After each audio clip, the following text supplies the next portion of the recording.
এমন কোনো আল্লাহওয়ালা নাই যে কবরের চিন্তা করে কাঁদেন নাই।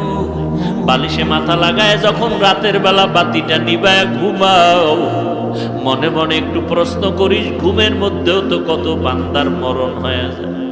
সকালবেলা যদি আমারে মা আইসা ডাকে আর বলে বাবা ওঠ আর ঘুমাইও না, আইসা যদি দেখে পুরা বডিটা শক্ত হয়ে গেছে আর পুরা বরফের মতো বডিটা ঠান্ডা, মা চিল্লায় বলবে তোরা কে আছো, আয় আমার সন্তান দুনিয়াতে আর জিন্দা নাই।